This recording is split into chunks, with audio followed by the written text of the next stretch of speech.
Most women waste hours trying to figure out how to stay on his mind. But the truth, just 3 words said the right way can make him think about you non-stop. And no, I'm not talking about the obvious "I love you." I'm talking about words that slip under his skin and trigger the part of his brain that keeps replaying you like his favorite song. Here's the secret: men don't obsess over beauty or perfection. They obsess over feeling. If your words make him feel something no one else does, you become unforgettable. That's why these 3 magic keywords matter. I'll share them with you in a second, but first let me explain why most women get this wrong. They focus on constant texting, over-explaining, or trying too hard to impress. But obsession doesn't come from effort. It comes from impact. The right words don't just reach his ears, they echo in his mind long after you've left. And before I give you these exact 3 words, make sure you stay with me until the end, because I'll also show you how to use them in a way that feels natural, so he never sees it coming, but always remembers you. Imagine making a man think about you all day, without sending him endless messages, without running after him, without turning yourself into some impossible version of perfect. Just 3 simple words. That's it. 3 words that, if you use them right, can be the difference between being just another face he passes by, or the woman who stays in his thoughts long after you've left. And let's clear this up right now. This is not some cheap party trick. It's not a tired movie line. And it's definitely not a silly gimmick meant to control him. This is real. It's rooted in deep psychology and in how attraction truly works under the surface. I'm talking about the part of the mind Carl Jung studied his whole life, the unconscious mind, that hidden space where real desires live. Most people believe attraction is about logic, about ticking boxes. She's pretty, she's smart, she's kind. Okay, I'm interested. But that's not how it really works. If it were that simple, dating apps would have solved love years ago. The truth is, the connections that move us the most are not logical. They're emotional, symbolic. They live in the part of the mind you can't see, but you can feel. Jung explained it perfectly. Until you make the unconscious conscious, it will guide your life, and you'll call it fate. Think about that for a moment. The memories that stick with you? When someone's smile feels different, when a simple comment touches something deep, when a glance feels like a whole conversation, those aren't planned. They are emotional triggers that cut past logic and hit your core. They wake something inside you that you didn't even realize was sleeping. And here's where many women get it wrong. They try to create that feeling by doing more texts, more check-ins, more effort just to be noticed. But the harder you try, the less magnetic you seem. Because true attraction doesn't come from effort, it comes from resonance. From that calm but lasting mark you leave when your words and energy bypass his conscious filter and go straight into his unconscious mind. This is where those 3 words matter. They work because they are not only words, they are a symbol. They plant an image in his head. They invite him into a story he can't help but imagine himself in. And once that picture is rooted in the part of his mind that holds meaning and emotions, you're no longer fighting for his attention like everyone else. You've entered a whole new space. You become the woman he can't stop thinking about, even if he doesn't fully know why. So here's my promise to you. By the end of this, you'll understand not only what to say, but why it works on a deeper level that has nothing to do with tricks and everything to do with psychology. This isn't about making him obsessed for a week and then fading away. This is about building a connection that pulls him in emotionally and lasts, because it touches something symbolic inside him. It's not magic. It's not manipulation. It's how the human brain works. And once you learn this, you'll see you don't need to chase. You don't need to stress. And you definitely don't need to be perfect. You only need to know how to speak in a way his unconscious will always remember. And that begins now. Here's a truth most people never mention. Attraction doesn't start in the logical part of the brain. It doesn't begin with checklists. It doesn't care about points like nice, kind, good job, good looks. That's not what makes someone unforgettable. The connections that stay with us, that haunt us in the best way, are emotional first, logical later.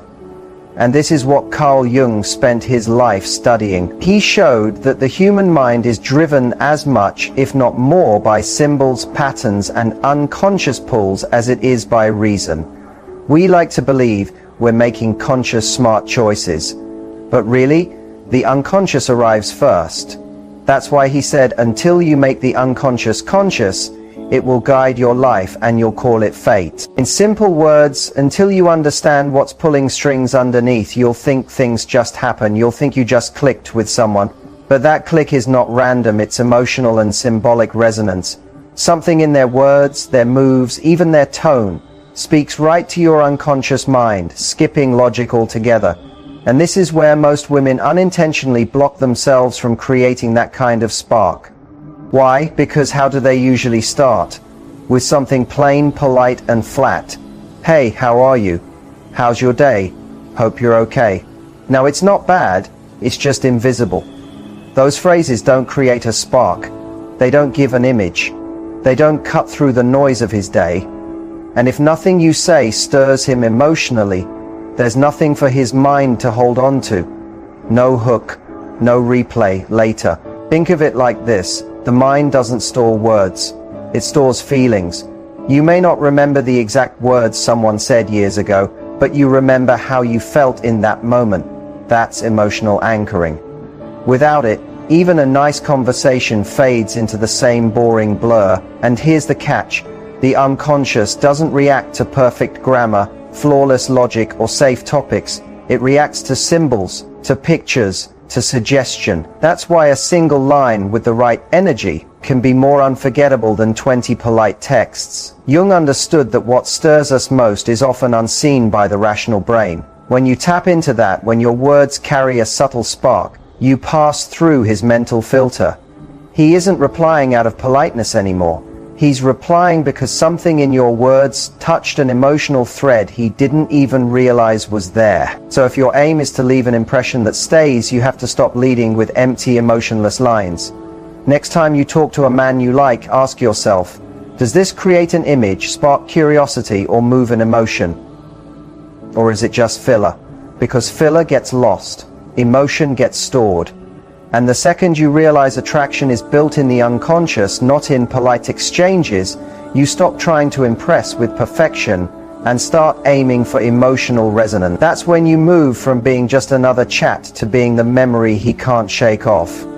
Let's be real. Most conversations start the same. Hey, how are you? How's your day? Hope everything's good. It's nice, it's safe, and it's totally forgettable. Now, I'm not saying kindness doesn't matter. It does. But when it comes to sparking attraction, safe is the fastest way to be invisible. Because polite, neutral greetings don't spark anything in the emotional part of the brain. They're placeholders. They don't create a spark, a picture, or a feeling. And if you don't give the brain something to hold on to emotionally, there's nothing to anchor the memory. Here's what most people don't realize. The mind isn't a recorder that saves every word in perfect detail. It's more like a painter. It sketches the moments that feel meaningful and fills in the rest with background blur. You might forget the exact sentence someone said, but you remember the laugh it gave you, the butterflies it stirred, the curiosity it sparked. That's how emotional anchoring works. When you start a conversation with, hey, how are you? His brain files it in the same folder as the hundreds of other, hey, how are you messages he's seen that week. It doesn't stand out, so it doesn't get replayed later. And if you're not standing out in those first few moments, you're already behind. Think of it like scent. Have you ever smelled a perfume or cologne and instantly remembered someone from years ago? That's because scent is tied directly to memory and emotion in the brain. Words work the same way when they carry an emotional charge. They connect to a feeling, and that feeling is what gets stored. So the problem isn't that you reached out. It's that you reached out in a way that didn't carry meaning. It didn't light up the emotional wiring. It didn't paint a picture in his mind or create a moment he could actually feel. Now here's where it gets fascinating from a psychological point of view. The brain is wired to notice novelty. Anything that breaks the usual pattern, anything that interrupts the autopilot of daily life gets flagged as important. That's survival wiring. Thousands of years ago, noticing something different could mean the difference between finding food or becoming food. Today, it means noticing someone who feels different from everyone else. So when you open with something that makes him pause, that pulls him out of his daily scroll, you trigger that novelty switch. And if what you say not only breaks his pattern but also stirs curiosity or emotion, now you've created a double anchor. He's not just noticing you in the moment. His brain is also placing you into the worth thinking about again category. But here's the warning: novelty without emotion is just a funny or quirky line. It might make him smile for a second, but then it disappears. You need both. Something unexpected and something that makes him feel, because emotion is the glue that makes novelty stick. That's why the gap between "how are you" and something charged, playful, or image-rich is massive. One goes unnoticed while the other slips in and makes itself at home in his memory. And in attraction, the second you take up emotional space in someone's mind, the game changes. Here's the trap most women don't even realize they're walking into. You start sounding like every other woman in his inbox. Same greetings, same safe questions, same predictable rhythm. And when you blend in, you vanish. It's not that he doesn't like you, it's that nothing about your words creates a moment worth holding on to. You become part of the background hum of his day, not the melody he replays in his head. And then, because you can feel you're not standing out, you overcompensate. You send longer texts, you fill them with emojis, you hand out big compliments, you fire off question after question to keep the conversation alive. But here's the hard truth. That doesn't pull him closer, it pushes him away. Why? Because the unconscious doesn't respond well to pressure. Attraction thrives in space, in that subtle tension between wanting to know more and not having all the answers yet. When you flood him with attention, you kill that tension. Instead of feeling drawn to you, he begins to feel weighed down by the interaction. What was once light and exciting now feels like a chore. Excessive effort also flips the emotional script. Instead of him thinking, "Can I win her over?" he starts to feel like the prize has already been handed to him. And human nature is wired to value what's earned more than what's given without effort. Psychologically, when something feels too available, the mind unconsciously assumes it's worth less. And constant questioning is one of the fastest ways to drain intrigue. It makes the conversation feel like an interview. Now, asking questions isn't bad. The right questions, asked at the right time, can be powerful, but when you rapid fire them just to avoid silence, you're telling him you care more about filling gaps than creating real connection. The truth is, attraction isn't about how much you say, it's about the quality of the moments you create. Your goal isn't to cover every pause in conversation, or to prove how interested you are. Your goal is to drop sparks, small flashes of novelty, curiosity, and emotion that stand out against the background of his day. Think of it like this. If every other woman is handing him a bucket of water, you want to be the one holding a match. A match changes the atmosphere instantly. A match has heat, energy, and mystery. It makes him pause, notice, and wonder what comes next. That's the difference between being background noise and being music. Carl Jung often spoke about the power of symbols and emotional resonance. When you speak in a way that hints at possibility, that paints even a small picture in his mind, you're not just making small talk. You're engaging his unconscious. That's where real attraction lives. So instead of chasing his attention with more words, more flattery, and more effort, take a step back. Create space. Let your presence and your choice of words carry the weight. Give him moments to feel you, not just read you. Because when you stop trying to outtalk every other woman in his inbox and start focusing on impact, you move from being background static to being the signal he tunes into without knowing why. And this is where it all comes together. The moment we stop talking about theory and move to the tool itself. 3 words, so simple you might laugh when you hear them. But if you use them with the right energy at the right time, they can completely shift the way a man sees you. Those words are, you and me. Now your first thought might be, that's it? That's the big secret. But here's where most people miss the point. The strength isn't in the size of the phrase, it's in what it suggests. You and me doesn't just describe two people, it links them in the listener's mind. It plants an image where the two of you are already connected, already in the same frame, already part of the same story. Carl Jung explained that our unconscious speaks in symbols, not checklists. You and me is exactly that. A symbol. It cuts past logic and settles into the symbolic part of the mind where meaning and emotion are woven together. You're no longer just talking to him. You're talking with him in a way that makes him feel like you're already connected. Here's why that matters.